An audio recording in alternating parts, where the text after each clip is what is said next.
Welcome back, everybody. This is the Now Morning Show on TTT. We are also live on Talk City 91.1 FM, on Facebook at TTT Live Online, and we can be on social media as well, as I said, on TTT Live Online. Remember, you can check us out there. I just had a lapse in thinking there. We're going to be chatting about World Asthma Day 2019, which is May 7th. That is tomorrow. The Trinidad and Tobago Thoracic Society officials are here with us. We're going to find out what they are doing. I have with me Dr. Candice Gomez and Dr. Sana Mohammed. Good morning, ladies, and welcome. Hi, good morning. It's Monday morning. It's It's a pleasure having you all this Monday morning. I know how it can be after the weekend. Your mind is still a bit relaxed. Sure. I worked yesterday, so.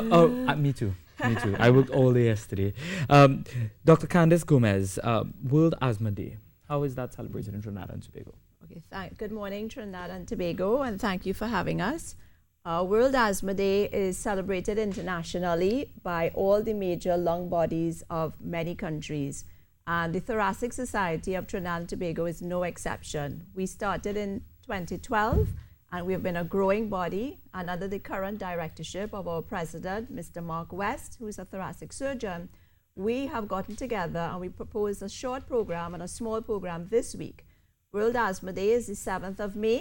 We're having community activities at the Ahedi Heart Center in Trinity on Thursday, and we're also having a dinner meeting for physicians and nurses, which will be held at the Hilton on Tuesday.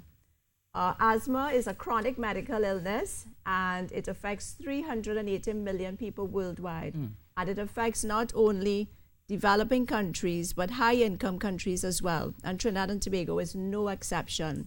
And one of the major challenges that we have with asthma is that a lot of people do not recognize their signs and symptoms. They're not aware that they have asthma. And I would ask Dr. Mohammed to elaborate. Yeah. What are some of the signs and symptoms of asthma? So signs and symptoms of asthma include shortness of breath.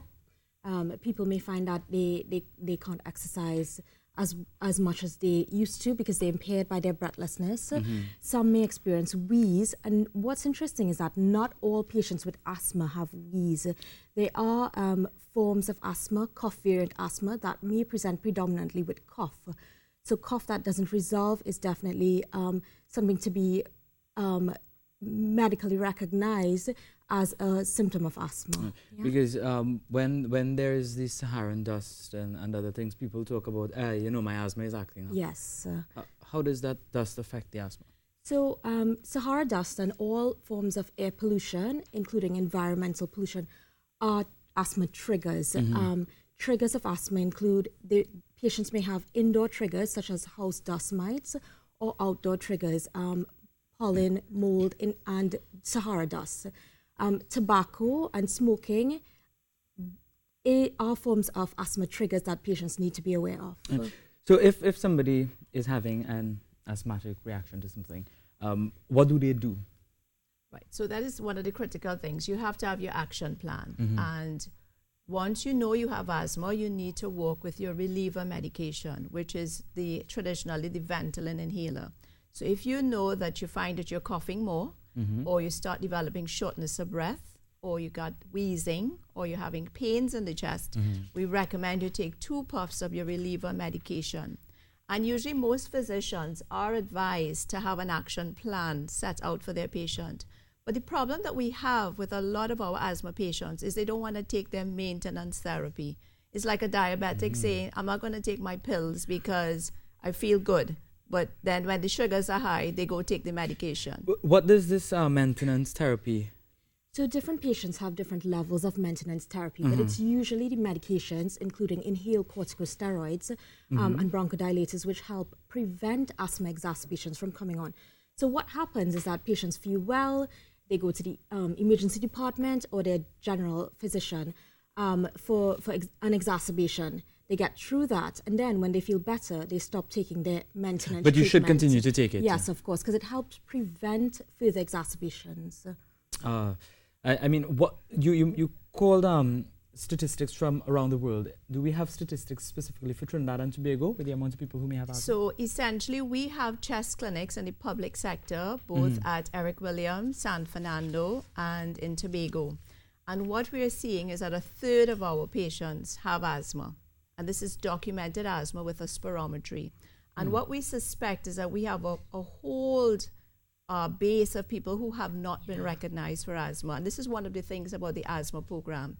So at the Eddie Hart Center, we will be doing free pulmonary function tests. It's called spirometry. It's a simple blowing test. So we'll give everyone a questionnaire, and then they will be able to tick off their signs and symptoms, what they complain of.